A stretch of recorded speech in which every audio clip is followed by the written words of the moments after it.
હવે પ્રશ્ન નંબર 2 જે 8 માર્કમાં પૂછાયેલો પ્રશ્ન છે તેમાં ક્વેશ્ચન શું છે આપણી પાસે કે જો x-1 એ બહુપદી p of x બરાબર x³ - 23x² + kx - 120 નો એક અવયવ હોય તો k નું મૂલ્ય શોધો અને પછી કીધું છે k નું મૂલ્ય મૂકવાથી પ્રાપ્ત થતી બહુપદીના અવયવ પાડો। તો સૌથી પહેલા તો તમારે શું કરવાનું છે કે આ જે છે બહુપદીનો એક અવયવ આપેલો છે તો એમ કીધું છે k નું મૂલ્ય શોધો। તો તમને એક રિઝલ્ટ ખબર હોવી જોઈએ। શું રિઝલ્ટ છે અહીંયા લખું છું કે જો x - a A p of x નો અવયવ હોય તો p of a બરાબર શું થાય 0 થાય। આ રિઝલ્ટનો આપણે ઉપયોગ કરવાનો છે। તો આપણે શું લખશું અહીંયા કે આપણે લખશું કે x - 1 A p of x બરાબર x³ - 23x² + kx - 120 નો અવયવ છે।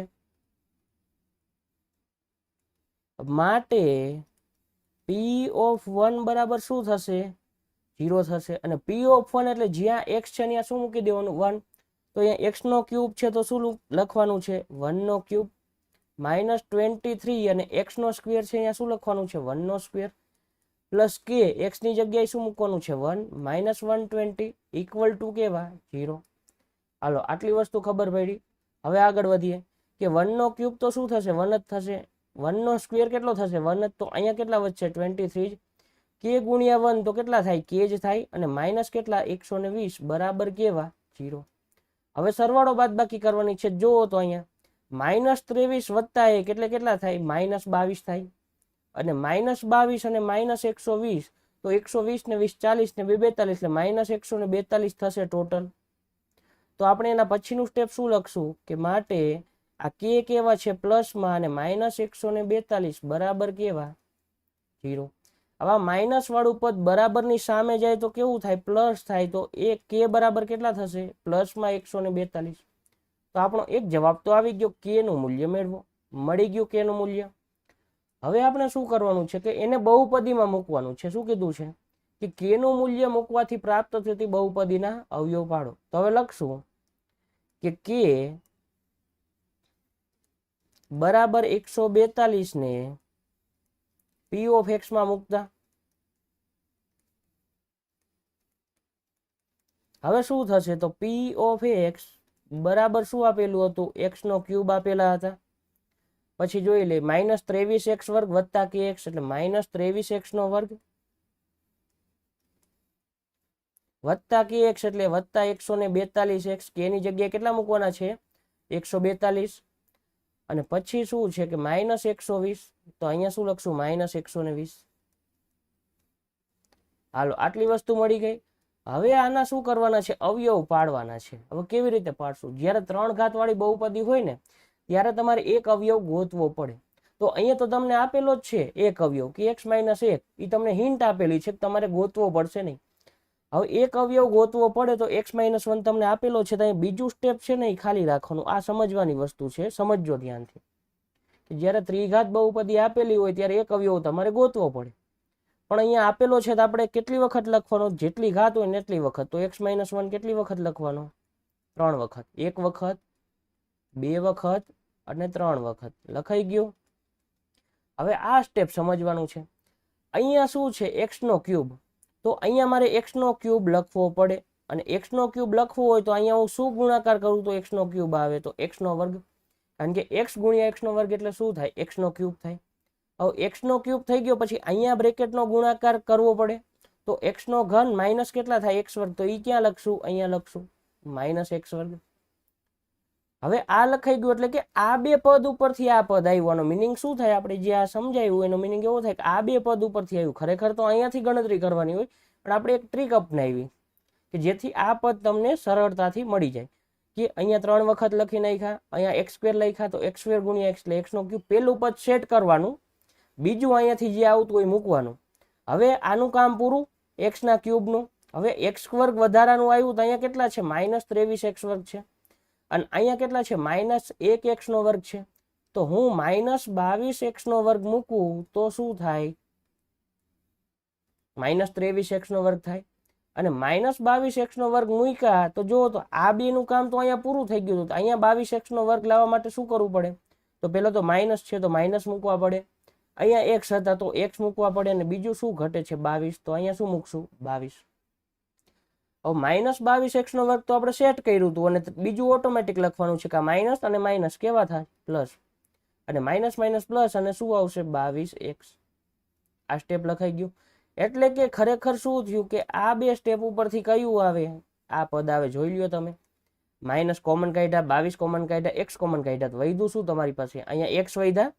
પછી માઇનસ કોમન કાઢ્યા હોય તો અહીંયા પ્લસ ના માઇનસ થાય, -1 મૂક્યા. અને 22x તો કોમન કાઢ્યા તો શું વધ્યું? કઈ નો વધે તો કેટલા વધે? 1. હવે જુઓ અહીંયા કે અહીંયા 22x આવ્યા ને અહીંયા કેટલા છે? 142. તો કેટલા ઘટે? તો +120 ઘટે. તો +120 અને બીજું શું ઘટે? x. અને ઈ પદ અહીંયા સેટ કર્યું છે તો અહીંયા કેટલા આવશે? 120. હવે 120x અને માઇનસ કેટલા થી 120? તો જો છેલ્લું પદ ઓટોમેટિક આવી જશે. એટલે કે આ બે પદ ઉપરથી કયું મળે? આ પદ મળે. અને ઇક્વલ ટુ તો કઈ હતું નહીં, આટલું મુકાઈ ગયું.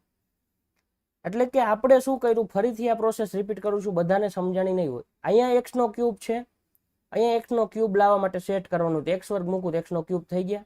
પછી બીજું પદ અહીંથી મૂકી દેવાનું. પછી ઈ પદ આ પ્રમાણે સેટ કરવાનું. અહીંયા 23 છે ને અહીંયા કેટલા છે? -1 છે. -22 મૂકું તો -23 થાય. હવે આ બે પદ ઉપરથી તો આ હતું, તો ત્રીજું મેળવવા માટે આ તો આપણે મળ્યા ક્યાંથી? મળ્યા અહીંથી. ઈ અહીંયા મૂકી દીધા. પછી સેમ ટુ સેમ પ્રોસેસ છેક સુધી કરી. છેલ્લે તમને આ પદ મળવું જોઈએ. હાલો, આટલી વસ્તુ ખબર પડી ગઈ. હવે ત્રણેયમાં શું કોમન છે જોવો તો? x - 1, x - 1 અને x - 1. એ તો કોમન રહેશે જ, આપણે પહેલેથી જ લખેલું હતું. બાકી શું વધ્યું? તો x નો વર્ગ -22x અને +120. હવે આના અવયવ પાડવાના છે તો એના અવયવ પાડતા પણ શીખી લઈએ. આવડતા હોય તો કઈ પ્રશ્ન નથી. હવે 120 અને 22 છે તો 120 ના એવા બે ભાગ પાડો કે જેનો સરવાળો કરીને આ નિશાની જોવાની. સરવાળો કરીને કેટલા આવે? 22. તો 12 × 10 એટલે કેટલા થાય? 120 થાય. અને 12 ને 10 કેટલા થાય? 22 થાય. હવે કરવાનું શું છે જો અહીંયા કે x નો વર્ગ લખવાનો, -12x લખો કે 22x લખો, ગમે તે લખી શકો. 12 ને આ 10 બે માંથી એક. તો -12x - 10x લખો, અથવા 10x અને 12x આડા ગમે તેમ લખી શકો. અને +120. પણ ખાસ ધ્યાન રાખવાનું છે કે અહીંયા માઇનસ છે તો બેયને માઇનસ આવશે. હવે એ સમજાઈ દઉં ટૂંકમાં કે 120 હતા, એના બે ભાગ પાડ્યા 12 અને 10. હવે એ 12 અને 10 થી શું થાય? 22 થાય. પણ કેવા લાવવાની છે? -22. તો -12 અને -10 કરો તો કેટલા થાય? -22 થાય. અને હજી x લગાડવાના છે તો -12x અને -10x કરો તો -22x થાય. પેલા અને છેલ્લા પદને કાંઈ કરવાનું નથી. જો અહીંયા કઈક સંખ્યા હોત તો x નો 120 નો આની સાથે ગુણાકાર કરીને પછી આ પ્રોસેસ કરે. પણ અહીંયા એક છે તો આપણે 120 જ આવશે. 120 એકા 120. હાલો આગળ વધીએ.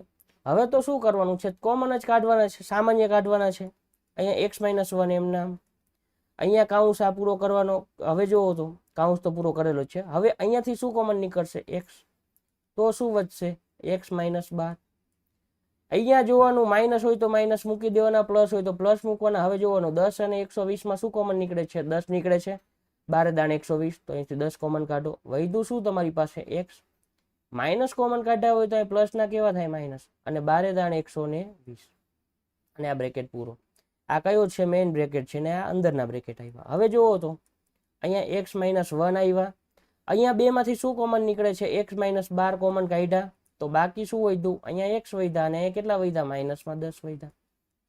હવે આ કાઉન્સને છૂટો પાડી દો, એનાથી કઈ મતલબ રહેવાનો નથી કારણ કે ગુણાકારમાં છે બધું. એટલે તો x - 1, x - 12 અને x - 10.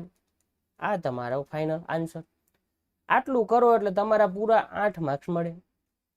હવે પ્રશ્ન નંબર 5 શું કીધું છે કે એક શંકુના આડછેદની તિર્યક ઊંચાઈ 4 સેન્ટીમીટર છે તથા તેના વર્તુળાકાર છેડાની પરિમિતિ 18 સેન્ટીમીટર અને 6 સેન્ટીમીટર છે. તો શંકુના આડછેદની વક્ર સપાટીનું ક્ષેત્રફળ તથા શંકુના આડછેદનું ઘનફળ શોધો. હવે પેલા શંકુનો આડછેદ કેવો હોય તો મેં અહીંયા દોરીને બતાવ્યું છે કે શંકુ હોય એને કાપી નાખવાનો અધવચ્ચેથી. તો આ જે ભાગ વધ્યો ને એને શું કહેવાય? શંકુનો આડછેદ કહેવાય. હવે જેટલા માપ આપ્યા છે ને એ લખી લઈએ પહેલા તો, કે તિર્યક ઊંચાઈ આપેલી છે. તિર્યક ઊંચાઈ એટલે કે આટલું માપ. હવે એ કેટલું આપેલું છે આપણને, કે એટલું માપ આપેલું છે 4 સેન્ટીમીટર. તો અહીંયા શું લખશું, 4 સેન્ટીમીટર. હાલો, આટલું કામ પૂરું થયું. હવે બીજું શું કીધું છે, કે વર્તુળાકાર છેડાની પરિમિતિ 18 અને 6 સેમી છે. હવે એક આ વર્તુળ છે એની પરિમિતિ કેટલી આપેલી છે, 18 સેન્ટીમીટર, અને આ પરિમિતિ કેટલી આપેલી છે, 6 સેન્ટીમીટર. એટલે આ તમે ન લખતા, કારણ કે આ લખવાની કઈ જરૂર નથી, પણ એનો ઉપયોગ કરવાનો છે એટલે મેં અત્યારે અહીંયા લખ્યું. જે મોટું વર્તુળ હોય ને એનું અહીંયા આવશે, નાનું હોય અહીં તો દેખાય છે, પણ ખાસ ધ્યાન રાખવાનું કે સૂત્રમાં R1 અને R2 આવશે ત્રિજ્યા. તો આ મોટા વર્તુળની ત્રિજ્યા છે ને એને શું કહેવાય, R1 કહેવાય, અને આ નાના વર્તુળની ત્રિજ્યા છે એને શું કહેવાય, R2 કહેવાય. હવે આપણે દાખલાની શરૂઆત કરવી. લખવાનું શું છે, પહેલા તમારે આ આકૃતિ દોરવાની. જે હાઇલાઇટ કરવું ને એ તમારે લખવાનું નથી, એટલે કે આ બધું કાંઈ લખવાનું નથી. આ તો સમજવા માટે હતું કે આની ત્રિજ્યા R1 અને આની ત્રિજ્યા કેટલી, R2. લખવાનું શું છે, 4 સેન્ટીમીટર વાળું. પછી આપણે લાસ્ટમાં આ કાઢી નાખશું, એટલે એ કાંઈ પ્રશ્ન નથી. હવે લખવાનું શું છે, તો લખશું પહેલું સેન્ટેન્સ જે આપેલું છે લખવી, કે શંકુના આડછેદની તિર્યક ઊંચાઈ L બરાબર 4 સેન્ટીમીટર. આટલું આપેલું તું લખી નાખ્યું. હવે એમ કીધું છે કે વર્તુળાકાર છેડાની પરિમિતિ 18 તથા 6 સેન્ટીમીટર છે. તો આપણે લખશું મોટા વર્તુળાકાર છેડાની પરિમિતિ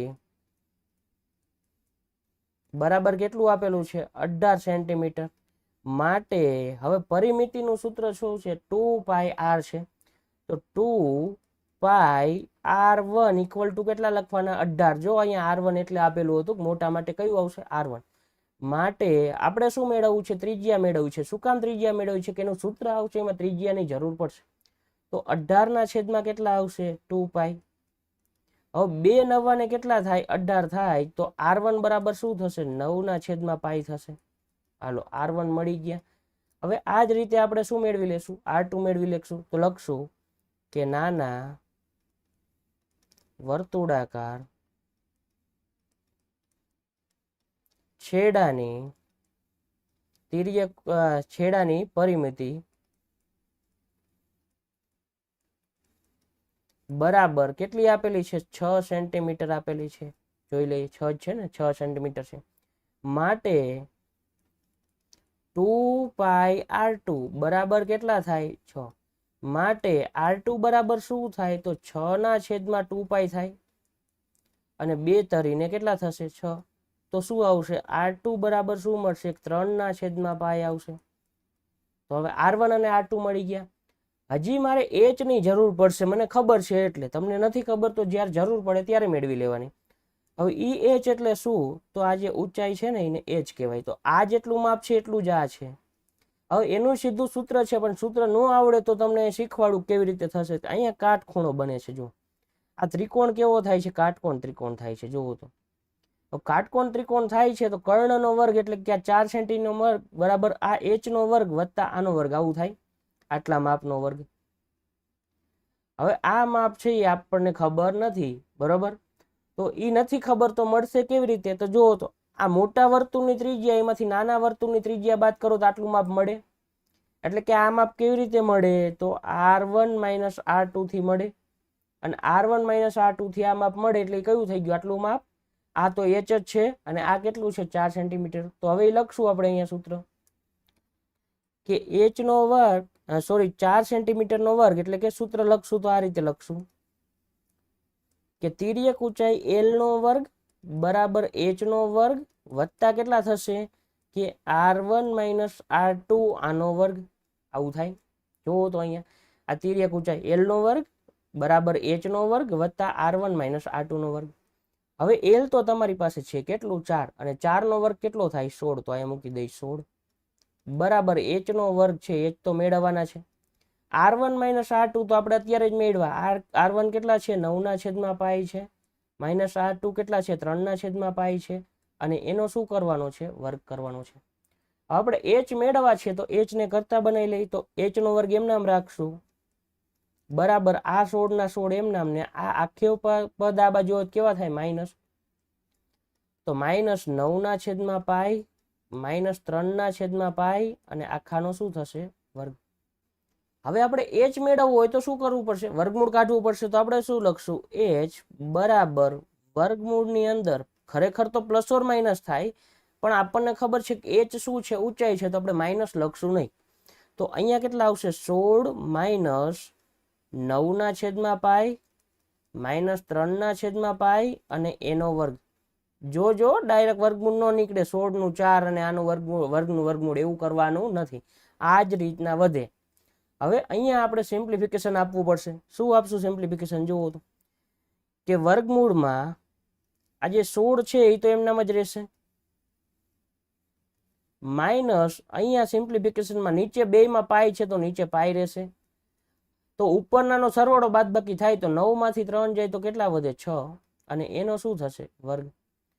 હજી થોડુંક સાદુરૂપ આપવું હોય તો આપી શકીએ. શું આપશું? કે 16 ના 16 એમ નામ, -6 નો વર્ગ કેટલા? 36. અને નીચે શું આવશે? પાઈ નો વર્ગ.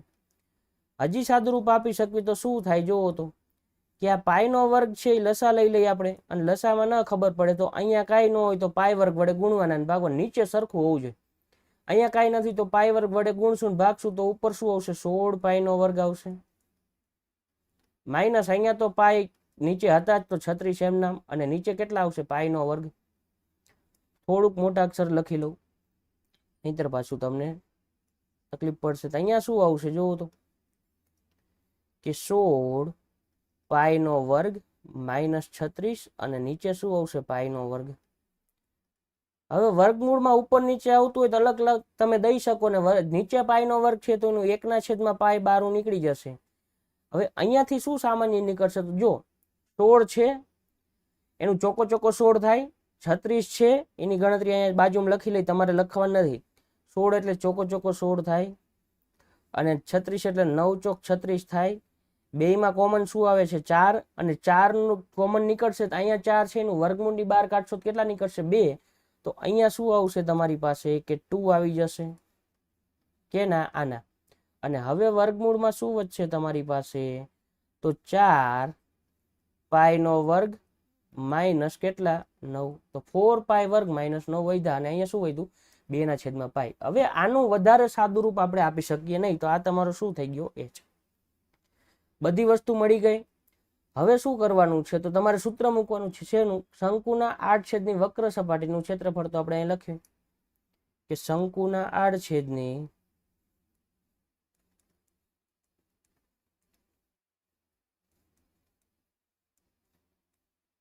વક્ર સપાટીનું ક્ષેત્રફળ. હવે એનું સૂત્ર શું થાય? તો તમને યાદ રાખવા માટેની ટ્રીક સમજાવું છું કે પેલા શંકુની વક્ર સપાટીનું ક્ષેત્રફળ શું થાય? તો તમને ખબર છે પાઈ RL થાય. શું થાય? પાઈ RL. અહીંયા શું આવ્યું? R1 અને R2 આવ્યું. તો આપણે શું કરવાનું છે કે પાઈ L કૌંસમાં R1 વત્તા R2, આ યાદ રાખવાની ટ્રીક. કે પાઈ RL હતા તો અહીંયા R ની એટલે શું આવ્યું? R1 અને R2 આવ્યું, બેને સરવાળા મૂકી દીધા. હવે કિંમત મૂકી દો કે પાઈ ના તો પાઈ જ રહે. એલ તમને આપ્યું છું કેટલું? 4. અને R1 અને R2 તો આપણે મેળવી લીધા છે. કયા છે? તો 3 ના છેદમાં પાઈ R2 છે, ને R1 કેટલા છે આપણી પાસે? કે 9 ના છેદમાં પાઈ. તો અહીંયા શું આવશે? 9 ના છેદમાં પાઈ વત્તા 3 ના છેદમાં પાઈ. હવે આનું સાદુરૂપ આપવી તો શું થાય? કે પાઈ અહીંયા નીચે પાઈ છે એ કોમન નીકળશે 1 ના છેદમાં પાઈ, પણ તોય આપણે એક સિમ્પ્લિફિકેશન કરી લઈએ. 9 ને 3 કેટલા? 12, અને એના છેદમાં કેટલા? પાઈ. છેદ સરખું હોય તો ઉપરનાનો સરવાળો બાદબાકી કરીને નીચે છેદ મૂકી દેવાનો. હવે બે પાઈ પાઈ જતા રહ્યા તો 12 ચોક કેટલા થશે? 48. અને સેન્ટીમીટરનો વર્ગ, બધા માપ સેન્ટીમીટરમાં આપ્યા હતા તો સેન્ટીમીટરનો વર્ગ. તો આ તમારું શું થઈ ગયું? વક્ર સપાટીનું ક્ષેત્રફળ થઈ ગયું. હવે તમારે શું કરવાનું છે? એક જવાબ મળી ગયો. શું? કે શંકુના આડછેદની વક્ર સપાટીનું ક્ષેત્રફળ. હવે તમારે શું મેળવવાનું છે? ઘનફળ મેળવવાનું છે. ઘનફળ માટેનું સૂત્ર શંકુના આડછેદનું લખવાનું શું? શંકુના આડછેદનું ઘનફળ. ઘનફળ માટે તમને ટ્રીક યાદ કરાવું કે 1/3 પાઈ આર સ્ક્વેર એચ કોનું હતું? તો શંકુનું ઘનફળ હતું. અહીંયા શું કરવાનું છે? 1/3 લખવાના, પાઈ લખવાના, એચ લખવાના, આર સ્ક્વેર છે ને ત્યાં આટલું લખવાનું છે, r1 square plus r2 square plus r1 into r2. હવે શું કરવાનું છે? કિંમત મૂકી દો. 1/3 એમ નામ, પાઈ એમ નામ, ગુણ્યા એચ કેટલા છે? તો એચ આપણને મળ્યા, જો અહીંયા મેં પેલા મેળવી લીધા હતા, શું છે? 2/પાઈ અને વર્ગમૂળમાં 4 પાઈનો વર્ગ માઇનસ 9, એટલે અહીંયા શું લખશું? 2/પાઈ વર્ગમૂળમાં કેટલા આવશે? 4 પાઈનો વર્ગ માઇનસ 9, આટલું થશે. હાલો, આટલું લખાઈ ગયું. હવે શું કરવાનું છે? એનું કામ પૂરું. હવે r1 r2 નો વર્ગ અને r1 ઇન્ટુ r2 બે મૂકવાના છે. r1 શું હતા તમારી પાસે? જુઓ તો 9/પાઈ અને એક શું હતું? 3/પાઈ. તો અહીંયા મૂકી દઈએ કે 9/પાઈ હતું એનો વર્ગ કેટલો થાય? તો 90 81/માં શું આવશે? પાઈનો વર્ગ. વત્તા 3/પાઈ હતું તો 3 તરી 9/માં શું આવશે? પાઈનો વર્ગ આવશે. વત્તા r1 ઇન્ટુ r2 હતું તો 9/પાઈ હતું, અહીંયા 3/પાઈ હતું તો 9 તરીને 27/માં શું આવશે? પાઈનો વર્ગ. હવે નીચે પાઈનો વર્ગ બધામાં સરખો છે તો નીચે જ પાઈનો વર્ગ આવશે ને ઉપર સરવાળો થઈ જશે અને બાકીનું આપણે કટ કરી દઈએ. અહીંયા શું કટ થાય છે? જુઓ તો પાઈ અને પાઈ કટ થાય છે. હાલો, એ કરી નાખ્યું કટ. હવે શું વધે છે આપણી પાસે? તો જુઓ તો કે આ 2/2 એમ નામ રહેશે, નીચે 3/3 એમ નામ રહેશે, વર્ગમૂળનું વર્ગમૂળ એમ નામ રહેશે, એનું કાંઈ થશે નહીં. 4 પાઈનો વર્ગ માઇનસ 9 એમ નામ રહેશે, એનું કાંઈ થશે નહીં. હવે અહીંયા શું આવશે? તો 81 + 9 એટલે કેટલા થાય? 80 ને 81 ને 9 કેટલા થાય? 90. 90 ને બીજા 27, 90 10 ને 117, તો 117 છેદમાં શું આવશે? પાઈનો વર્ગ. હવે આ પાઈનો વર્ગ એ કાંઈ ન થાય તો આ બધું એમ નામ રહે. હવે ખાલી થોડુંક એક સ્ટેપ તમારે લખવું હોય તો લખી શકો. શું? 117 ગુણ્યા કેટલા કરશો? 2, તો 117 દુ કેટલા થશે? 234 ભાગ્યા કેટલા? 3 અને વર્ગમૂળમાં કેટલા આવશે? 4 પાઈનો વર્ગ માઇનસ 9 અને છેદમાં કેટલા આવશે? પાઈનો વર્ગ. હવે 234 ભાગ્યા 3 થશે એવું મેં અહીંયા લખ્યા ભેગું વિચારી લીધું. કેવી રીતે? 4 ને 3 7 ને 2 9, 9 નો ભાગાકાર 3 થી થાય તો 234 નો ભાગાકાર 3 થી થાય. બરોબર, તો આપણે કરી લઈએ 234 ભાગ્યા કેટલા કરશું? 3. 3 સત્તા ને કેટલા થશે? 21. 2 વધ્યા 4, 3 અઠ્ઠા ને કેટલા થશે? 24. રિમાઇન્ડર કેવો આવ્યો? 0. તો 78 આવશે. તો અહીંયા શું આવશે? 78 ના છેદમાં પાઈનો વર્ગ અને અહીંયા શું આવશે? વર્ગમૂળમાં 4 પાઈનો વર્ગ માઇનસ 9. આટલું રાખવાનું. આનાથી વધારે સિમ્પ્લિફિકેશન આપવા જશો તો પાછું કન્ફ્યુઝન આવશે. કાંઈ પાઈ મૂકશો છતાંય કંઈ આગળ કંઈ પરફેક્ટ આન્સર નહીં આવે. શું કામ? કારણ કે અહીંયા કંઈ થશે નહીં. પાઈનું 22/7 મૂકો તો અહીંયા 4 આરે કટ થવાના નથી, એટલે લાંબી પ્રોસેસ થશે. તો અહીંયા આપણે દાખલો સ્ટોપ કરવાનો છે અને આટલો તમારે જવાબ રાખી દેવાનો છે. એક તો આ આવે છે, શું આવે છે? ઘનફળ, અને બીજું શું આવે છે? આર્યોઈ પૃષ્ઠફળ. હાલો, અહીંયા આપણો 5મો દાખલો પૂરો થાય છે. હવે આપણે આગળ વધીએ. હવે પ્રશ્ન 6 જોતા પહેલા 5માં એક ભૂલ રહી ગઈ. જુઓ તો અહીંયા શું ભૂલ રહી ગઈ? કે અહીંયા ઘનફળ હતું તો અહીંયા સેન્ટીમીટરનો ઘન તમારે લખવા પડે અને ન લખો તો માર્ક્સ કપાઈ શકે. શું લખવાનું? સેન્ટીમીટરનો ઘન. આની પાછળ ખ્યાલ આવી ગયો? હવે પ્રશ્ન નંબર 6 શું કીધું છે? નીચેના અવયવ પાડો. અહીંયા તમને 2 દાખલા આપ્યા છે અને આ દાખલો કેટલા માર્ક્સમાં છે? 6 માર્ક્સમાં છે. એટલે કે એકના 3 માર્ક અને બીજાના 3 માર્ક, આવી રીતના ગણતરી થાય. હવે સમજો કે અવયવ પાડવાના કીધા છે અને આવું કંઈક આપેલું છે. તમારે કન્ફ્યુઝ થવાનું નથી. જો ક્યુબ દેખાય છે, અહીંયા ક્યુબ દેખાય છે, તમારા મગજમાં ફોર્મ્યુલા આવવું જોઈએ કે a³ - b³ આવું થાય, a - b અને a² + ab + b². આવો આઈડિયા મગજમાં આવવો જોઈએ. ન આવે તો તમને રકમ જોઈને એમ થઈ જાય કે આ દાખલો આપણાથી થશે નહીં. હવે a³ - b³ હોવા જોઈએ તો અહીંયા x નો ક્યુબ અને y નો ક્યુબ તો છે જ, પણ અહીંયા 54 છે એ કોનો ક્યુબ છે? એકેયનો નથી. 250 છે કોઈનો નથી, તો એનું આપણે ગણતરી કરવી પડે ને. તો હવે જુઓ તો 54 છે તો એના માટે આપણે વિચારવાનું કેવી રીતે, હું કહું 3 તરી 9 તરી 27 અને ચોકો 16 ચોક ને 64, તો આ તો વધી ગયું ને 54 કરતા, તો આના કેટલા થયા 27 થયા. હવે 27 થયા ને 27 ગુણ્યા 2 કેટલા થાય 54 થાય, 27 ગુણ્યા 2 એટલે 27 2 ને 54. તો એવી જ રીતના 250 માં જોવો તો 250 ના અડધા કરો એટલે 125 દુ 250 થાય, અને 125 દુ 250 થાય છે તો 125 એટલે 5 ગુણ્યા 5 ગુણ્યા 5 થાય છે. તો હવે આના ઉપરથી તમને આઈડિયા આવી જવો જોઈએ કે 2 મારે સામાન્ય કાઢવા પડે. તો અહીંયા આપણે આના પછીનું ગણતરી કેવી રીતે કરવાની છે લખવાનું 54x નો ઘન માઇનસ 250y નો ઘન બરાબર, અહીંયા શું સામાન્ય નીકળશે 2, તો શું વધશે 27x નો ઘન વધશે માઇનસ 125y નો ઘન વધશે. હાલો આ કેવી રીતે વિચાર્યું એ ખબર પડી ગઈ. હવે કઈ નહીં, સિમ્પલ 2 છે, a cube minus b cube નું ફોર્મ્યુલા એ મૂક્યું છે a માઇનસ b, તો a એટલે કેટલા થાય તો 27 નું ઘનમૂળ 3 અને x નું ઘનમૂળ x, a પછી માઇનસ b એટલે કે અહીંયા 125 નું કેટલું થાય 5 અને y ના ઘનનું y, તો a માઇનસ b થયા.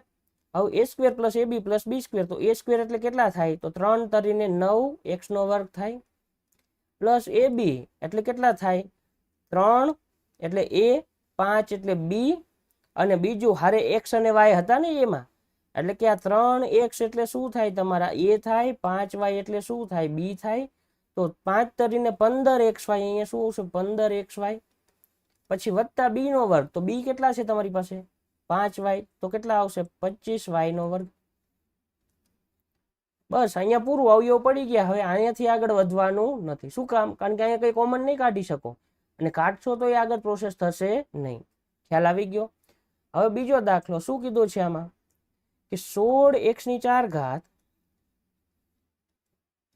માઇનસ 81y ની 4 ઘાત બરાબર શું થાય. તો હવે અહીંયા જો કે 4 ઘાત આવી ને, તો આ રીતે લખવાનું, જો 16 નું વર્ગમૂળ કેટલું થાય પેલા તો એ નક્કી કરો, 4 થાય. હવે 4x ને 4 ઘાત નું વર્ગમૂળ શું થાય 4x નો વર્ગ થાય, એનો વર્ગ કરવાનો. જુઓ 4 નો વર્ગ કેટલો થાય 16, x ના વર્ગ નો વર્ગ કેટલો થાય x ની 4 ઘાત. તો આ સ્ટેપ તમારે વિચારવાનું હતું કે ચોકો 16 થાય, અહીંયા ભલે 4 ઘાત હોય, મારે વર્ગ કરવું છે. હવે તમને એમ થશે શું કામ વર્ગ કરવો છે, તો તમને વિચાર આવી જવો જોઈએ કે a વર્ગ માઇનસ b વર્ગ નું ફોર્મ્યુલા છે કે a માઇનસ b અને a પ્લસ b, અને આ વાપરવું હોય તો a વર્ગ માઇનસ b વર્ગ આવવું જોઈએ, અને વર્ગ આવવું જોઈએ તો અહીંયા 4 ઘાત છે. તો વર્ગ કરવા માટે શું કર્યું, આનું વર્ગમૂળ કાઢ્યું 4, આનું વર્ગમૂળ કાઢ્યું x નો વર્ગ, અને 4x ના વર્ગનો વર્ગ કરો ચોકો 16x ની 4 ઘાત થઈ ગઈ. એવી જ રીતે અહીંયા શું થઈ જશે કે 9y નો વર્ગ અને એનો શું થશે વર્ગ. હવે a વર્ગ માઇનસ b વર્ગ, તો a માઇનસ b ને a પ્લસ b થાય, અત્યારે સૂત્ર કીધું, તો આ a થયું ને આ b થયું, a માઇનસ b એટલે કેટલા થાય 4x નો વર્ગ માઇનસ 9y વર્ગ, એટલે કે a minus b, a plus b શું થાય 4x નો વર્ગ વત્તા 9y વર્ગ. હવે આનું કઈ ન થાય, અહીંયા પાછું a વર્ગ માઇનસ b વર્ગ વાળું ફોર્મ્યુલા આવશે, તો બનાવવું પડે. કેવી રીતે બનશે કે 2x એનો વર્ગ માઇનસ 3y એનો વર્ગ, અને અહીંયા તો એમનામ જ રાખવાનું 4x નો વર્ગ વત્તા 9y નો વર્ગ, અહીંયા કઈ કરવાનું નથી. હવે અહીંયા શું થાય a વર્ગ માઇનસ b વર્ગ, તો a માઇનસ b ને a પ્લસ b, તો a માઇનસ b એટલે શું થાય 2x માઇનસ 3y થાય, a પ્લસ b એટલે 2x વત્તા 3y થાય, અને બાકીનું આ કૌંસ લખી નાખવાનો 4x નો વર્ગ વત્તા 9y નો વર્ગ. લો અહીંયા દાખલો પૂરો, ને આના 6 માર્ક્સ તમને મળી જાય આટલું લખો એટલે. ખ્યાલ આવી ગયો? હવે આપણે આગળ વધીએ. હવે પ્રશ્ન નંબર 2 શું કીધું છે, સંકલ્પના સમજાવો વર્તુળ અને ચતુષ્કોણ, અને કેટલા માર્ક્સમાં છે 4 માર્ક્સમાં. તો પહેલા તો બેયની વ્યાખ્યા તો આપણે લખવી જ પડે. તો વર્તુળની વ્યાખ્યા શું છે, સમતલના કોઈ નિશ્ચિત બિંદુથી સમાન અંતરે આવેલા બિંદુઓનો ગણ એટલે વર્તુળ, જ્યાં નિશ્ચિત બિંદુ એ વર્તુળનું કેન્દ્ર થશે તથા સમાન અંતર એ વર્તુળની ત્રિજ્યા થશે. પણ અહીંયા સંકલ્પના સમજાવવાની છે, તો ખરેખર તો તમે જોવા જાવ ને ઘણું બધું સમજાવી શકો, પણ આપણે વર્તુળને સમજાવવું છે વર્તુળમાં શું શું આવે, તો ત્રિજ્યા આવે, તો એ તો આપણે અહીં કહી દીધું, કેન્દ્ર આવે આવી ગયું. એ સિવાય બીજું લખવું હોય તો અહીં લખી શકો કે વર્તુળ પરના કોઈ પણ બે બિંદુને જોડવાથી જે મળે એને શું કહેવાય કે જીવા કહેવાય. આ ત્રીજું સેન્ટેન્સ થઈ ગયું. પછી તમારે શું કરવાનું છે, તો અહીંયા નીચે અલગ અલગ સેન્ટીમીટરના 3-4 વર્તુળ દોરી નાખવાના. અને એમાં દર્શાવવાનું કે આ કેન્દ્ર છે, આટલા સેન્ટીમીટર ત્રિજ્યા છે અને એનું વર્તુળ આર્યું છે. ખબર પડી ગઈ. અને વર્તુળને નામ કેવી રીતે અપાય? તો O1 O2 O3 આ રીતે દર્શાવાય. ખબર પડી ગઈ. હાલો, આટલી વસ્તુ ક્લિયર. હવે ચતુષ્કોણ. તો ચતુષ્કોણ જે છે એમાં શું આવશે? તો વ્યાખ્યા, તો સમતલના આવેલા 4 બિંદુઓ કે જેમાંથી કોઈ પણ 3 અસમરેખ હોય તો આ 4 બિંદુઓને જોડવાથી બનતી બંધ આકૃતિને શું કહેવાય? ચતુષ્કોણ. તમને ખબર જ છે ચતુષ્કોણ આને કહેવાય, પણ વ્યાખ્યા વ્યવસ્થિત લખવી પડે. સમતલમાં 4 બિંદુ આવેલા હોય, કેવા હોવા જોઈએ? અસમરેખ હોવા જોઈએ. અને એને જોડો અને કેવી આકૃતિ થવી જોઈએ? બંધ આકૃતિ થવી જોઈએ, ખુલ્લી આકૃતિ નહીં. એને શું કહેવાય? ચતુષ્કોણ કહેવાય. અને ચતુષ્કોણના અંતકોણનો સરવાળો 360 ડિગ્રી થાય. આ વધારામાં લખ્યું આપણે. અને ચતુષ્કોણના પ્રકારો કેવા હોય? તો સમબાજુ ચતુષ્કોણ હોય, સમાંતર બાજુ ચતુષ્કોણ હોય, ચોરસ હોય, લંબચોરસ હોય, સમલંબ હોય, ઘણા બધા હોય. પણ આપણે આટલા લખ્યું, પાછળ શું કરી નાખ્યું? વગેરે છે લખી નાખ્યું. નીચે આકૃતિ દોરી નાખવાની, ચોરસ, લંબચોરસ. બરાબર, આટલું લખો એટલે 4 ના પૂરા ન મળે કઈ નહીં, 3 તો મળશે. કારણ કે 2 વ્યાખ્યાના 1 અને બીજું તમે એક્સ્ટ્રા કીધું એના 1 માર્ક્સ. તો અહીંયા આપણે 4 કે 3 માર્ક્સ એ પેપર ચેક કરવા વાળા ઉપર ડિપેન્ડ છે. કારણ કે આમાં તમે જેટલું લખવું એટલું લખી શકો. સંકલ્પના મતલબ કે સમજાવવું એને. ખાલી વ્યાખ્યા કીધું હોય તો શું થઈ ગયું? વ્યાખ્યા આવી જાય. તો આટલું હતું. આ વધારાનો પ્રશ્ન કહેવાય આમ તો, કારણ કે આટલું પૂછાય નહીં 4 માર્ક્સમાં. કારણ કે ઘણી વખત શું થાય કે આમાં એક્સ્ટ્રા તમે શું કહી શકો? કાંઈ ન કહી શકો. વર્તુળની વ્યાખ્યા પૂરી થઈ ગઈ, આમાં આખું વર્તુળ આવી ગયું. વધારામાં તમે જીવાનું કહી શકો. ખ્યાલ આવી ગયો. હવે આપણે આગળ વધીએ. હવે પ્રશ્ન નંબર 3 શું કીધું છે કે 100 સેન્ટીમીટર ઊંચાઈવાળી છોકરી વીજળીના થાંભલાના તળિયેથી 1.2 મીટર પ્રતિ સેમી, પણ અહીંયા મીટર પ્રતિ સેમી ના આવે, મીટર પ્રતિ સેકન્ડ આવે, ઝડપથી દૂર જઈ રહી છે. જો વીજળીનો બલ્બ જમીનના સમતલથી થાંભલાથી 5 મીટર ઊંચે હોય તો 5 સેકન્ડ પછી તેની પડછાયાની લંબાઈ શોધો. તો અહીંયા ક્વેશ્ચનમાં થોડુંક આડું તમને આપેલું છે, જે સમજવામાં તમને તકલીફ પડે. સૌથી પહેલા વ્યવસ્થિત સમજી. 100 સેન્ટીમીટર ઊંચાઈવાળી છોકરી. તો આ છોકરી જે છે એની ઊંચાઈ કેટલી છે? 100 સેન્ટીમીટર. એટલે કે કેટલા મીટર થાય? મીટરમાં કન્વર્ટ શું કામ કરવી છે? કારણ કે બાકીની બધી વસ્તુ કેમાં આપી છે? મીટરમાં. તો આ પણ મીટરમાં હોવું જોઈએ. હાલો, 1 મીટર આપેલું છે. પછી શું કીધું? વીજળીના થાંભલાથી તળિયેથી 1.2 મીટર પ્રતિ સેકન્ડ. હવે 1.2 મીટર પ્રતિ સેકન્ડ છે, એનો મતલબ શું થાય કે 1 સેકન્ડમાં 1.2 મીટર. તો આપણે કેટલી સેકન્ડ પછી કીધું છે કે 5 સેકન્ડ પછી. તો 1.2 ગુણ્યા 5 કરવા પડે ને 12 પંચાને 60 એટલે 6 મીટર દૂર જાય. તો આ જે ડિસ્ટન્સ આવશે ને અહીંયાથી આટલું, કેટલું આવશે? 6 મીટર આવશે. પછી સમજાવું છું લખવાનું કઈ રીતે, પણ આપણે પેલા રફ ફરક સમજી લઈએ.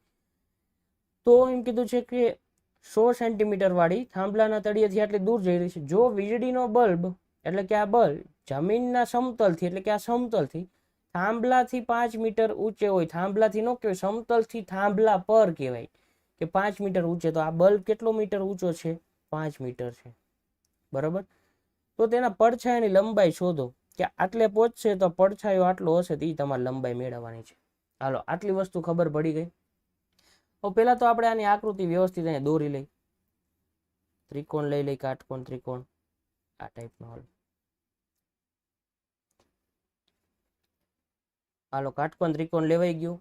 પછી શું કરી લઈ કે છોકરીને દોરવાની છે. તો આપણે છોકરી નથી દોરવાની, પણ આપણે અહીંયા શું કરવાનું છે કે આ રીતના દોરી નાખવાનું એક રેખાખંડ.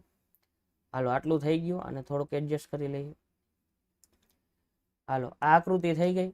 પછી અહીંયા શું કરવાનું છે? નામ આપવાના છે. આ નામ આપણી રીતે આપી દેવાના, A B C D, તમને જે મન ભાવે. બરાબર. અને અહીંયા એક નામ આપવાનું રહેશે. જેટલા પોઈન્ટ દેખાય ને ત્યાં શું આપી દેવાના? નામ આપી દેવાના ABCD. પછી આપણે અહીં માહિતી લખવાની કે છોકરી થાંભલાથી 1.2 મીટર પ્રતિ સેકન્ડના દરથી દૂર જાય છે તો કેટલી 6 સેકન્ડ પછી, 5 સેકન્ડ, કેટલી 5 સેકન્ડ પછી તે થાંભલાથી 6 મીટર દૂર હોય. માટે BC બરાબર કેટલું થાય? 6 મીટર. ડાયરેક્ટ લખી નાખવાનું, કારણ કે આમાં જેટલું તમારે લખવું હોય ને એટલું લખાણ બનાવી શકો. તો આ શું થશે? 6 મીટર. કેટલું? B થી C વચ્ચેનું અંતર.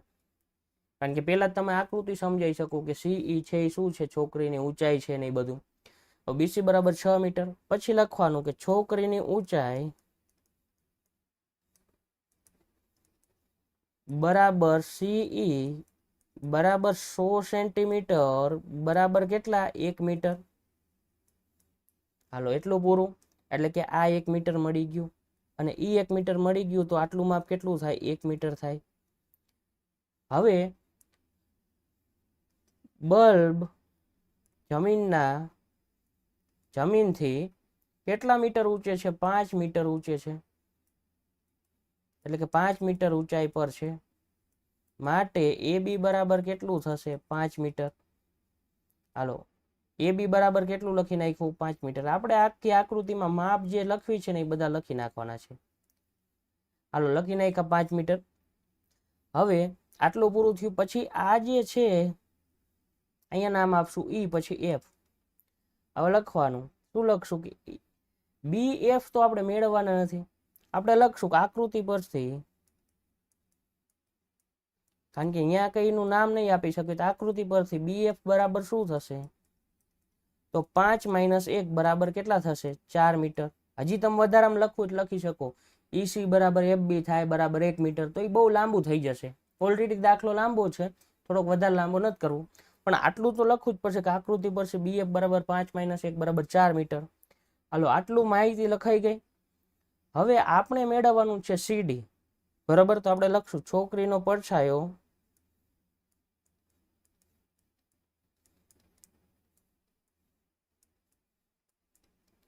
CD છે, જેની લંબાઈ આપણે મેળવવી છે એ આપણે લખી નાખ્યું. હજી મેળવતા નથી પણ આપણે કહી દીધું કે આપણે મેળવવી છે. હાલો બધી માહિતી લખી નાખી. એવું નથી કે બધી આવી જ જોઈએ, તમને જેટલી આવડે એટલી લખવાની. હાલો આટલું ક્લિયર. હવે શું કરવાનું છે કે હવે એવું લખવાનું કે ત્રિકોણ AFE કેવો થાય છે? કાટકોણ ત્રિકોણ થાય છે. કારણ કે આ ત્રિકોણ માટે તમે કંઈ નહીં કરી શકો. શું કામ? આ માપ તો મેળવવાનું છે, આ છે, આ તો હોવું જોઈએ ને. હવે એ તો આપણી પાસે નથી, તો આપણે લખશું ત્રિકોણ AFE કાટકોણ ત્રિકોણ હોવાથી ત્રિકોણ AFE કાટકોણ હોવાથી. જો કન્ફ્યુઝ ન થાય તમને એમ થશે કે આટલું બધું શું લખ્યું, તો જે માહિતી આપી હતી એ મેં લખી અને આટલું જે વધારાનું હતું 1 મીટર વાળું એ બતાવ્યું. હવે તમે એમ કે તમને કેમ ખબર કે આ જ ત્રિકોણ લેવાનું? તો એ પહેલા સમજાવી દઉં પછી આપણે દાખલો ગણીએ. નહીતર તમને એમ થશે કે ઓટોમેટિક કેમ ખબર પડે? મારે મેળવવાનું હતું CD. હવે CD મેળવવું છે તો કાટકોણ ત્રિકોણમાં તમારી પાસે 2 બાજુ હોય ને તો કંઈક મળે. તો એક જ બાજુ છે, આ નથી ને આ નથી, તો શું હોવું જોઈએ? ખૂણો હોવો જોઈએ. ખૂણોય નથી. આ તો 90 નો છે, આ કેટલો છે આપણને ખબર નથી. પણ પડછાયાની વાત થાય છે તો આ જે ખૂણો હોય ને એટલો જ ખૂણો આ હોય. બરાબર. હવે આ કાટખૂણો છે તો આ કાટખૂણો છે, તો ઓટોમેટિકલી જે છે એ આ જે ખૂણો થશે ને એ જ ખૂણો કયો થશે? આ થશે. એક વસ્તુ થઈ કે 2 ખૂણા અને કાટખૂણો બધું સરખું હોય બરાબર, તો એ કેવા હોય? સમરૂપ ત્રિકોણ હોય. કાટખૂણો કર્ણ બાજુ એવું કંઈક આવતું હતું બરાબર, પણ એવું કંઈ નથી લાગતું. તમને એમ થાય કે હાલો એમાંય કંઈ ખબર નથી પડતી સમરૂપ ત્રિકોણ વાળું, તો આપણે બીજી રીતે કરશું. પણ આ 2 ત્રિકોણમાં શું થયું કે આ ખૂણો સરખા થયા, આ કાટખૂણો સરખો થયો બરાબર, આટલો થયો. બીજું કંઈ આ ખૂણાનું આપણે વિચારવું નથી, એમ સમજી લઈએ. હવે જુઓ તો કે આ ત્રિકોણ માટે માહિતી છે આપણી પાસે. શું છે? તો આ જે છે એ કેટલું છે? 6 મીટર છે આટલું માપ. આ કેટલું છે? 4 મીટર છે. તો આ ઓટોમેટિક મળે તમને. અને મળે કે ન મળે આપણે મેળવવાની જરૂર પડે જ છે કે નહીં પછી જોઈશું. અને આ માપ કેટલું છે? 1 છે ને આ મેળવવાનું છે. આટલી વસ્તુ ખબર પડી. હવે આપણે આગળ વધીએ. તો મેં શું લખ્યું? ત્રિકોણ AFE પરથી શું થશે? તો હું સામેની બાજુ છેદમાં પાછળની બાજુ ફોર્મ્યુલા બનાવીશ. શું કામ? કારણ કે મારી પાસે આ 2 બાજુ છે. તો હું લખીશ tan A ખૂણો A બરાબર સામેની બાજુ, એટલે કે કેટલી થશે જોવો તો AFE ના છેદમાં AF. FE છેદમાં શું આવશે? AF. હવે FE કેટલા છે? તો 6 છે ને AF કેટલા છે? 4 છે. હાલો આટલું પૂરું. અને 6 ના છેદમાં 4 એટલે શું થાય? 3 દુ ને 6 ને 2 દુ 4, 3 ના છેદમાં 2 થશે. હાલો આ વસ્તુ ખબર પડી. હવે આપણે શું કરશું, ત્રિકોણ CDE પરથી, ત્રિકોણ CDE કાટકોણ હોવાથી હવે અહીંયા કયો ખૂણો લેશું, તો આપણે આ ગ્રીન વાળો લેશું E, તો આપણે લખશું tan E, સામેની બાજુ કઈ થશે જોવો તો CD અને છેદમાં EC, તો લખશું CD છેદમાં EC. હવે CD તો આપણે મેળવવાનું છે ને EC આપણું છે 1 મીટર, જોવો તો અહીંયા કે CD મેળવવાનું છે ને EC કેટલું છે 1 મીટર. હવે આટલું થઈ ગયું, પછી શું કરવાનું, તો આપણે જો અહીંયા પડછાયો પડતો હોય ને તો આ બે એંગલ સરખા હોય એવું મેં કીધું. તો આપણે શું લખવાનું કે અહીં સ્પષ્ટ છે કે અહીંયા પછી સમજાવવા નથી બેવાનું, અહીં સ્પષ્ટ છે કે માપ ખૂણો A બરાબર માપ ખૂણો E. A અને E કેવા છે, સરખા, તો લખવાનું કે આ બે સરખા છે તો એનો મતલબ શું થાય, આ અને આ શું થાય, સરખા થાય ને, tan and tan E. તો આને સમીકરણ નંબર 1 આપો, આને નંબર આપો 2. પછી શું લખશો, તો માટે સમીકરણ 1 તથા 2 ને સરખાવતા, જ્યારે 2 ને સરખાવતા હોય ને એટલે કે આ 2 ને ઇક્વલ લેતા હોય ને તો શું લખાય, સરખાવતા લખાય. તો લખશું સરખાવતા 3/2 બરાબર CD ના છેદમાં શું આવશે 1, અને એના ઉપરથી શું લખી શકાય કે CD બરાબર શું થાય, ઓટોમેટિક 2 મીન tan થીટા સામેની બાજુ છેદમાં સામેની બાજુ છેદમાં પાછળની બાજુ અને 6/4. રેડી, હાલો બરોબર છે. તો CD બરાબર કેટલા થાય 1.5 મીટર. લો આટલું લખો તો તમારો એક પણ માર્ક્સ ન કપાય, કારણ કે આમાં તમારે જેટલું લખાણ બનાવવું ને એટલું બને, બરોબર. પણ આપણે 4 માર્ક્સનો પ્રશ્ન છે તો શું કામ વધારે લખવું જ જોઈએ. અહીંયા પૂરું. તો અહીંયા આપણો આ દાખલો પૂરો થાય છે. હવે આપણે આગળ વધીએ. હવે પ્રશ્ન નંબર 5 શું છે આપણી પાસે, કે ગણિતના 100 ગુણના પ્રશ્નપત્રમાં 30 વિદ્યાર્થીઓએ મેળવેલ ગુણનું આવૃત્તિ કોષ્ટક નીચે મુજબ છે. આવૃત્તિ વિતરણનું કોષ્ટક આપેલું છે. 10 થી 25, 25 થી 40. આ શું આપેલા છે, વર્ગ અંતરાલ. આ શું આપેલી છે, આવૃત્તિ. એટલે કે 10 થી 25 વચ્ચે જે માર્ક્સ હોય એવા કેટલા વિદ્યાર્થી છે, 2 છે. એ પ્રમાણે બધા વિદ્યાર્થીની સંખ્યા આપી છે. એનું પ્રત્યક્ષ રીતની મદદથી મધ્યક શોધવાનું છે. હવે પ્રત્યક્ષ રીત એટલે કે સાદી રીત કઈ, FI XI વાળી. તો સૌથી પહેલા તો આપણે આ બે ખાના તો અહીંયા લખી જ લેવાના છે. પહેલાને શું કહેવાનું, વર્ગ અંતરાલ. બીજાને શું કહેવાનું, આવૃત્તિ. આવૃત્તિ FI. ત્રીજું ખાનું બનાવવાનું થશે એને કહેવાય મધ્ય કિંમત XI. ચોથું ખાનું આવશે એ આવશે FI XI વાળું. આ બસ 4 ખાના બનાવી લો એટલે કામ પૂરું. પેલું ખાનું તો અહીંયા સીધે સીધું આજ લખી નાખવાનું છે, 10 થી 25, 25 થી કેટલા 40, પછી 40 થી કેટલા 55, 55 થી કેટલા 70, પછી 70 થી કેટલા તો 85, અને 85 થી કેટલા તો કે 100. હવે આવૃત્તિ આપેલી છે કેટલી છે, 2, 3, 7, 6, 6 અને 6. ટોટલ કેટલા વિદ્યાર્થી હતા 30, અને આ ગણશો તોય પણ કેવા થશે, ટોટલ 30 થશે. એટલે આપણે કર્યું શું, FI નો સરવાળો કર્યો, તો આને શું કહેવાય, સિગ્મા FI. સિગ્મા એટલે સરવાળો કોનો, FI નો, એટલે કે F1 F2 F3 બધાનો સરવાળો. હવે મધ્ય કિંમત મેળવવાની છે તો આની મધ્ય કિંમત આવે 25 + 10. આવી રીતે કરવાનું, શું કરવાનું, 25 + 10 એટલે કેટલા થાય 35, અને છેદમાં 2, અને 35 ના છેદમાં 2 કરો તો કેટલા થાય 17.5 થાય. તો અહીંયા શું લખશું આપણે 17.5. પછી એવી જ રીતના 40 ને 10 50, ને 10 60 ને 5 65. 65 ના અડધા કરશો ને તો કેટલા થશે 32.5 થશે. 32 દુ 64 ને 0.5 વત્તા 0.5 એટલે 65. હવે 50 ને 40 90, 90 ને 5 95. તો આપણે 94 ગણવી તો 47 દુ 94 થાય અને 0.5. બીજી રીતે કે અહીંયા 15 નો ડિફરન્સ આવશે. શું કામ, અહીંયા 15 નો ડિફરન્સ છે, 10 ને 15 25, તો બધે 15 નો ડિફરન્સ આવશે. એ રીતે પણ કરી શકો તમે. તો 47 ને 5 કેટલા થશે 52, 52 ને 10 કેટલા થશે 62, તો 62.5. 62 ને 5 કેટલા થાય 67, 67 ને 10 કેટલા થાય 77, તો અહીંયા કેટલા આવે 77.5 આવે. 77 ને 5 કેટલા થશે, તો 77 ને 5 82, 82 ને 10 કેટલા 92, તો અહીંયા કેટલા આવશે 92.5. હવે અહીંયા FI અને XI નો ગુણાકાર કરવાનો છે. તમારે તો અહીંયા રેન્ડમ જ કરવાનો છે, બરોબર, કે ગણતરી કરીને કરવાનો છે. અહીંયા હું કેલ્ક્યુલેટરમાં કરું છું કારણ કે વિડીયોની લેન્થ ઓલરેડી વધેલી જ આવશે, એટલે આપણે અહીંયા કેલ્ક્યુલેટરમાં કરી દઈએ. 17.5 ગુણ્યા 2 કરશો તો 35. એ તો અહીંયા સીધું હતું, અહીંયાથી જ હતું. પણ હવે જોઈ લઈએ 32.5 ગુણ્યા કેટલા છે 3, તો કેટલા થશે 97.5. તો અહીં લખી નાખ્યું 97.5. પછી શું કરવાનું છે તો 47.5 ગુણ્યા કેટલા કરવાના છે તો 7. 47.5 ગુણ્યા 7 એટલે 332.5 આવ્યા. કેટલા આવ્યા 332.5. તમારે ત્યાં બધાનો ગુણાકાર કરવો પડશે કારણ કે કેલ્ક્યુલેટર અલાઉડ નથી. 62.5 ગુણ્યા કેટલા 6 તો 375. પછી કેટલા આવશે 77.5 ગુણ્યા 6 465 અને 92.5 ગુણ્યા થશે 6 555. આ બધાનો શું કરવાનો છે સરવાળો.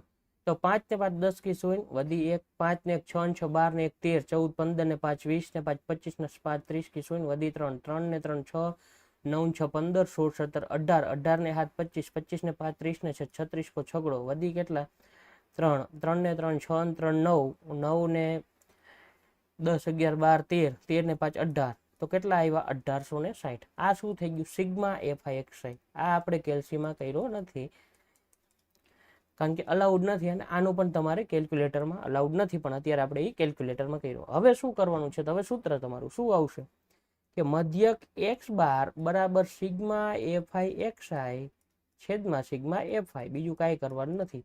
અને 1800 ને કેટલા આવ્યા 60 આવ્યા અને છેદમાં કેટલા આવ્યા 30. આ મીંડું જાય. હવે 186 ભાગ્યા 3 કરો એટલે તમારો જવાબ આ 186 ભાગ્યા કેટલા 3 3 6 ને 18 0 0 અહીંયા 6 3 2 ને 6. શેષ કેવી આવી 0. 3 ગુણ્યા 62 કરો કેટલા આવે 186 આવે. તો આ તમારો 62 જે છે એ શું થશે તમારો મધ્યક. તો અહીંયા આપણો આ દાખલો પૂરો થાય છે. હવે બધા પ્રશ્ન આવ્યા 2 માર્ક્સના. કે પ્રશ્ન 6 શું છે બિંદુ 4 - 3 અને 8 5 ને જોડતા રેખાખંડનું 3:1 ગુણોત્તરમાં વિભાજન કરતા બિંદુના આયામ શોધો. તો અહીંયા આપણી પાસે સૂત્ર છે. એ સૂત્ર શું છે તો આ સૂત્ર અહીંયા લખી દઉં છું mx2 + nx1 છેદમાં m + n. હવે m અને n શું છે તો આ 3 અને 1 શું થાય m અને n. x2 x1 અને x એ શું થશે તો આ થશે કે આ x1 અને આ x2 અને આ y1 અને આ y2. તો તમારે લખવાનું કે અહીં દાખલો આ રીતે ગણવાનો છે કે અહીં a x1 y1 બરાબર 4 - 3 તથા b x2 y2 બરાબર કેટલા 8 અને 5 આપેલ છે તથા રેખાખંડ AB નું એ તરફથી આ શબ્દ એમને આપવો જોઈએ પણ નથી આપ્યો તો આપણે લઈ લેવાનું એ તરફથી 3:1 ગુણોત્તરમાં વિભાજન કરતું બિંદુ P શોધવું છે.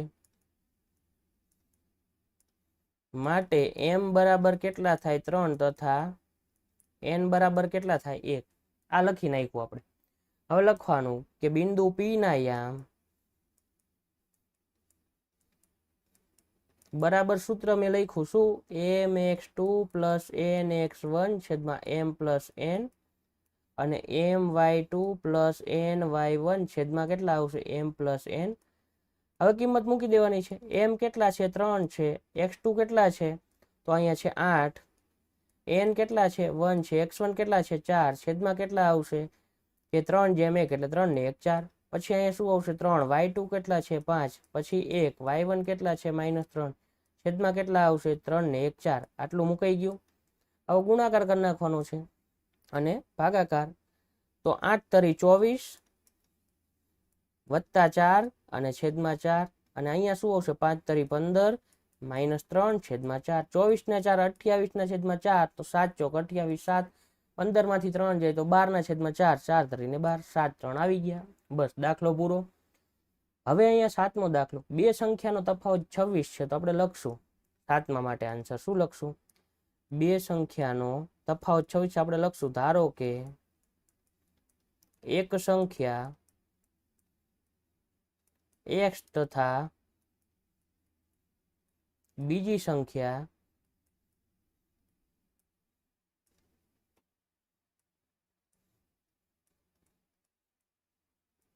y છે. હાલો આટલું લખ્યું.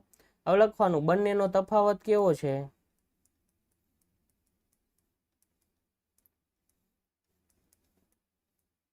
હવે તફાવત આપ્યો હોય ને તો મોટામાંથી નાનું બાદ કરવું પડે. તો અહીંયા લખવું પડે કે એક સંખ્યાને બદલે શું લખવું પડે?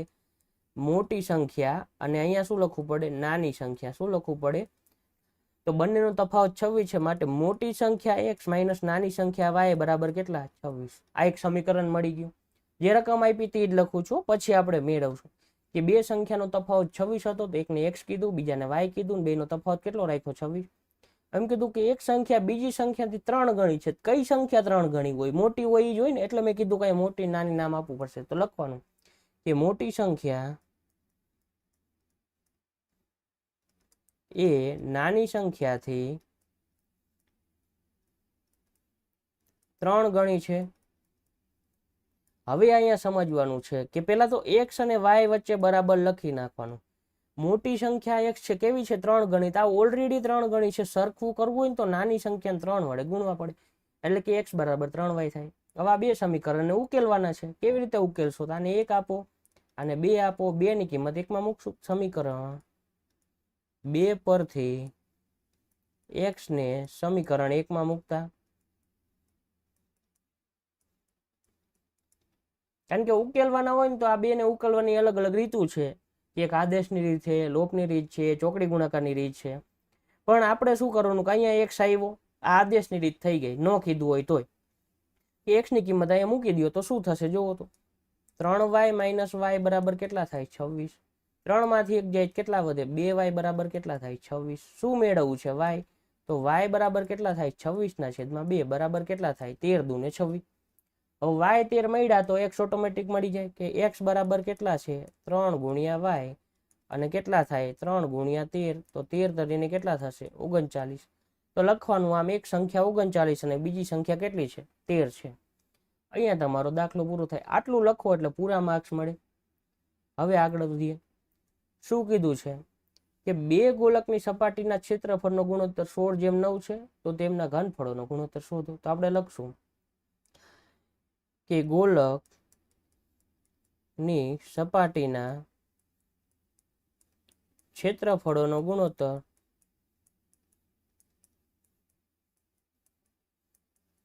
બરાબર 16:9, એટલે 16/9. હવે એક ગોલકની સપાટીનું ક્ષેત્રફળ કેટલું થાય?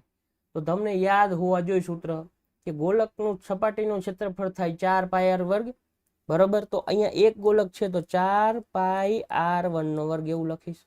નીચે 4 પાઈ r2 નો વર્ગ એવું લખીશ, બરાબર. અને બરાબર કેટલા લખીશ? 16/9. 4 પાઈ તો નીકળી ગયા. તો r1 નો વર્ગ છેદમાં r2 નો વર્ગ બરાબર શું થયા? 16/9. તો r1 ના છેદમાં r2 બરાબર શું લખી શકાય? વર્ગમૂળ કાઢી નાખો. 16 નું વર્ગમૂળ 4 ને 9 નું વર્ગમૂળ 3, તો 4/3 આવ્યું. હવે ઘનફળોનો ગુણોત્તર મેળવવું છે. પાછું વાક્ય લખવાનું કે બંનેના ઘનફળોનો ગુણોત્તર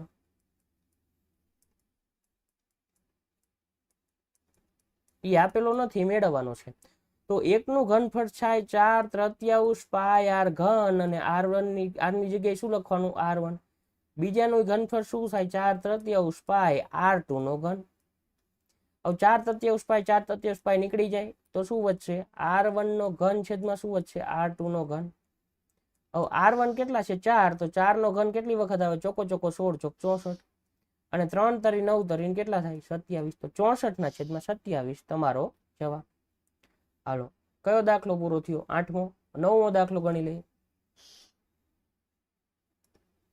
9માં શું કીધું? tan θ પ્લસ cot θ બરાબર 2 હોય તો tan square θ plus cot square θ ની કિંમત મેળવો. તો અહીંયા તમને રકમ જોઈને આઈડિયા આવવો જોઈએ કે tan square θ plus cot square θ મેળવવાનું છે. tan θ પ્લસ cot θ આપ્યું છે, તો પહેલું સેન્ટેન્સ આવવું જોઈએ tan θ પ્લસ cot θ નો વર્ગ. આ તમને મગજમાં આવવું જોઈએ, આ ક્યાંયથી આવે નહીં, આવડવું જોઈએ ગણિત માટે. આનો વર્ગ કરવાનો એટલે શું થાય? tan વર્ગ θ થાય, વત્તા 2 tan θ ઇન્ટુ cot θ થાય, અને વત્તા કોટ વર્ગ થીટા થાય, બરોબર. અને આ તમને આપેલું છે, જોવો તો, સોરી, ટેન થીટા પ્લસ કોટ થીટા આપેલું છે. તો ટેન થીટા પ્લસ કોટ થીટા શું આપ્યું છે તમને? 2 આપ્યું છે. આ તમને આપેલું છે એટલે અહીંયા શું થાય? 2 નો વર્ગ થાય. આ તમારે મેળવવાનું છે, તેને બાજુ બાજુમાં લખવી કે ટેન વર્ગ થીટા વત્તા કોટ વર્ગ થીટા, એ તો મેળવવાનું છે. અને ટેન થીટા અને કોટ થીટા એકબીજાના વ્યસ્ત છે એટલે કે ટેન થીટા બરાબર 1/, કોટ થીટા થાય. એટલે કે 1/, કોટ થીટા મૂકો, કોટ થીટા નીકળી જાય, વૈધા શું? 2. હવે 2 નો વર્ગ કેટલો થયો? 4. આ 2 ને આ બાજુ લાવો કેવા થાય? માઇનસ. અને અહીંયા શું આવે? ટેન વર્ગ થીટા વત્તા કોટ વર્ગ થીટા. અને એ તો આપણે જોતું હતું, 4 માંથી 2 જાય કેટલા વધે? 2 બરાબર ટેન વર્ગ થીટા. બસ આટલું લખો એટલે 2 માર્ક્સ મળી જાય. હવે એના પછી શું છે? પી અને ક્યુ વચ્ચેનું અંતર 10 હોય તો વાય ની કિંમત મેળવો. પેલા તો પી અને ક્યુ નું સૂત્ર મૂકી દઈ. પી ક્યુ બરાબર વર્ગમૂળમાં, સૂત્ર તમને આવડવું જોઈએ, x1 - x2 નો વર્ગ વત્તા y1 - y2 નો વર્ગ. હવે બેયના એક્સિયમની બાદબાકીનો વર્ગ, બેયના વાયમની બાદબાકીનો વર્ગ કરવાનો. હવે બેયના એક્સિયમની બાદબાકી એટલે કયા થાય? જોવો તો અહીંયા 2 અને 10 છે તો 2 અને 10 ની બાદબાકી કરો. કેટલી થાય? 2 - 10 એનો વર્ગ વત્તા બેયના વાયમની બાદબાકી, y કયું છે? -3 અને y, તો અહીંયા લખવાનું -3 અને y. કારણ કે આ -3 હતા ને આ શું થયા? -y અને એનો વર્ગ. અને એનું અંતર કેટલું આપ્યું છે PQ નું? જોવો તો 10 એકમ. તો અહીંયા શું આવશે? 10. હાલો લખી નાખ્યા. બે બાજુ વર્ગ કરી લઈ તો 10 નો વર્ગ કેટલો થાય? 100. અહીંયા વર્ગમૂળ નીકળી જાય. 2 - 10 એટલે કેટલા થાય? -8 નો વર્ગ થાય. હવે અહીંયા ખાસ ધ્યાન આપજો, સમજવાનું હોય. માઇનસ છે એને આ રીતે હું એક સ્ટેપ લખીને આપું એટલે તમારે ભૂલ ન થાય. માઇનસ સામાન્ય કાઢું તો 3 + y આનો વર્ગ થાય. અને માઇનસ નો વર્ગ કેવો થાય? પ્લસ થાય. એટલે -8 નો વર્ગ થાય 64. અને વત્તા અહીંયા માઇનસ નો વર્ગ શું થઈ જાય? પ્લસ થઈ જાય. એટલે 3 + y નો વર્ગ આવું થાય. અને અહીંયા કેટલા થાય? 100. 64 ને આ બાજુ લઈ જાવ તો 100 - 64 થાય. અને અહીંયા સાદુરૂપ આપો. પેલા પદનો વર્ગ એટલે 9, પછી આ વચ્ચેની નિશાની, પછી 2 ગુણ્યા પેલું ગુણ્યા બીજું 3 × 2 = 6y વત્તા બીજા પદનો વર્ગ એટલે y નો વર્ગ. અહીંયા તો પ્લસ જ આવશે. અહીંયા પેલું પદ પ્લસ આવશે, વચ્ચેના પદને વચ્ચેના પદની નિશાની આવશે. 100 માંથી 64 જાય તો કેટલા વધશે? 36. આ 9 આ બાજુ કેવા થાય? -9. બરાબર કેટલા થશે? તો y વર્ગ વત્તા 6y. આપણે 9 ને ખોટા આ બાજુ લઈ ગયા કારણ કે હવે આ બાજુ લાવવા જ પડશે. તો y નો વર્ગ વત્તા 6y, 36 માંથી 9 જશે કેટલા વધશે? 27 વધશે. અહીંયા કેવા વધશે? 27.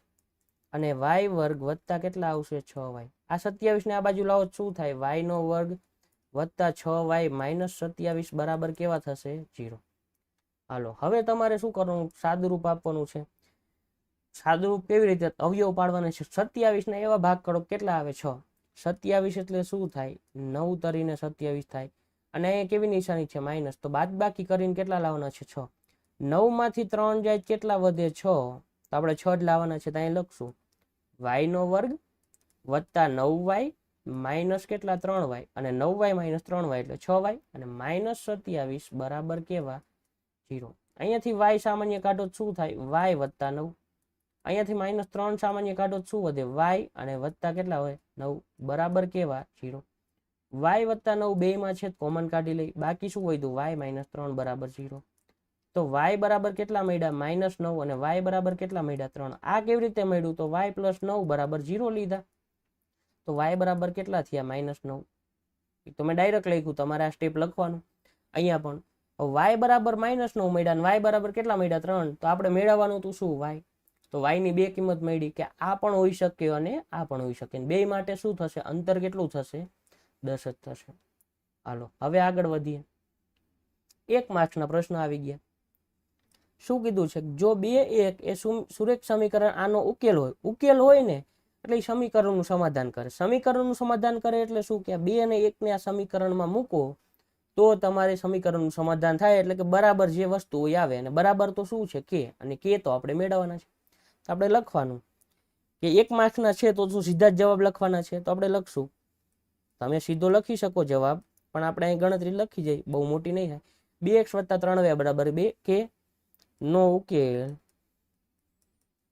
2 1 છે માટે 2 ગુણ્યા અહીંયા શું થાય 2 વત્તા 3 y ની જગ્યાએ કેટલા મૂકવાના 1 બરાબર કેટલા કે 2 દુ 4 ને 3 7 બરાબર કે લો દાખલો પૂરો।